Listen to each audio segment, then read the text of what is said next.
धन्यवाद अध्यक्ष महोदय। अध्यक्ष महोदय, अपने इस वैश्विक महामारी के लिए जो ये महत्वपूर्ण बिल आया है, इसमें आपने सदन के सभी लोगों का विचार रखने का जो मौका दिया।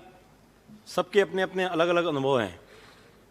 मैं इस बात के लिए भारत सरकार का, आदरणीय प्रधानमंत्री जी का और आदरणीय श्री डॉक्टर हर्षवर्धन जी का मैं आभार प्रकट करता हूं कि 130 करोड़ की आबादी वाले देश के लिए जो जो चीज़ों की आवश्यकता जिस जिस समय पर हुई, उस पर त्वरित निर्णय लेते हुए पूरे देश को एक डोर में पिरो करके रखा और जो देश की जनता ने एक एक बात को उसको माना और उसका अनुसरण किया।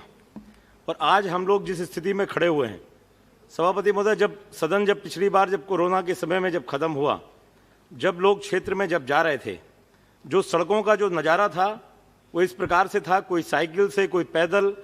और मैंने देखा जो संपन्न लोग, जो सामाजिक संगठन, उन्होंने जो काम किया वो तो किया।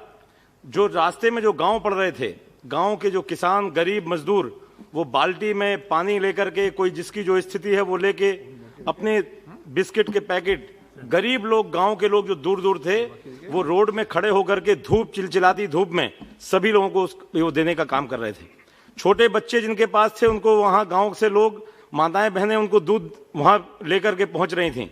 मैं समझ रहा था पूरे देश की जनता, सड़क पर जितने भी लोग थे, उनको सबको अपने परिवार का सदस्य बांध करके प्रश्रय दे रहे थे।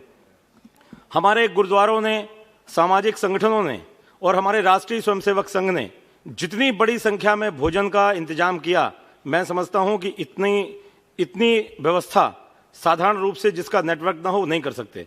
और मैं उस समय एम्स के डायरेक्टर का मैं टेलीविजन में एक वो सुन रहा था महोदय, जब ये डॉक्टर्स के बारे में जो आज हम लोग जो बिल पास कर रहे हैं, उनका डॉक्टर गुलेरिया का एक इंटरव्यू था।